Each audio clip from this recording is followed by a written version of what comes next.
Okay, welcome back. This is video number 4, and let's talk about how to build a brand or a lifestyle. So now that you understand why you need to inspire people by building a brand attached to a lifestyle, let's discuss how you can actually do this in the real world. All right.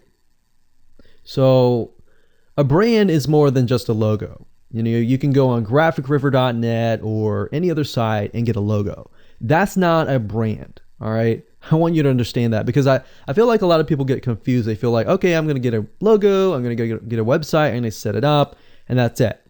It's more than that. All right. So I want to make sure that we get in the right mindset. You're going to be able to succeed in all that. So it's an attachment or an identity. That's what a brand is. And the lifestyle itself just helps kind of build and grow the brand. Now, you might be thinking, well, what if I don't have that lifestyle? Well, just wait a minute and I'll talk about that in just a minute. All right. So try to figure out, as of now, what sort of identity you want to create as part of that brand. And then figure out what people want to be like, what they aspire to be, and all that, right? Because our society has changed to the point where people want to find their identity. If they can find their identity inside of your brand, or even if it's just a little piece, they are more likely to feel attached to your brand. And then they're more likely to follow you. They're more likely to buy from you because they feel like they found a piece of their identity through you, and you help them do that. So obviously, as a brand, you want to help them find that piece of their identity. You want to help them in the long run. If they can feel that you're genuine, they're more likely to follow you, right? So, I mean, if you think about yourself, if you find something about yourself that could potentially improve yourself, improve your hobby, improve your likes, and avoid the dislikes and all that, you're more likely to trust that brand, that person, that company, right? So same kind of concept here. They want to find and buy things that express who they are.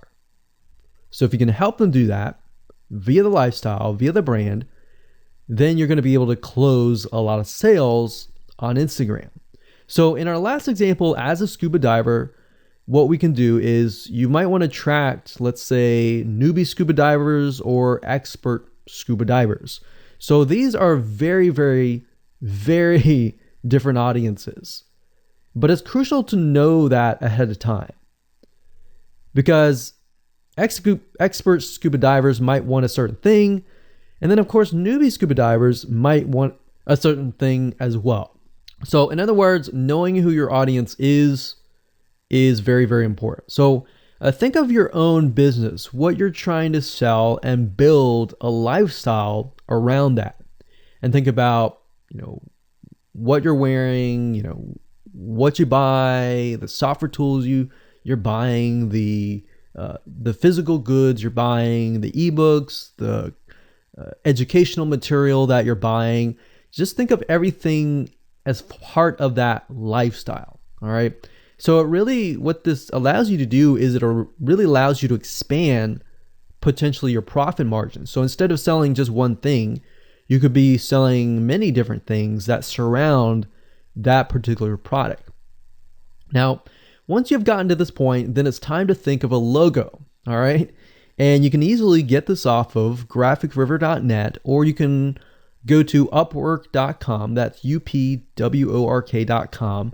And you can find a graphic designer, a logo creator, designer, and get one created for you. Now, when you create a logo, you want to specifically choose something that relates to your niche. So a scuba diver attracting newbie scuba divers, you could find a scuba diver logo and name it something that would attract your audience. So newbie scuba divers are obviously going to want to learn from expert scuba divers, and of course the same thing. So they might be attracted to a certain element, but they're still going to have a very different mindset, right? Newbie scuba divers, they might be more likely to buy pretty much everything. Expert scuba divers may be more reluctant, right? Or more skeptical. So that's just something to think about as you begin to build your brand. So a quick recap here: make sure to create an identity and be ready to inspire. All right. So that's what it really comes down to. And that's what brings us to the next question, which is what creates inspiration, which we'll talk more about in video number 5.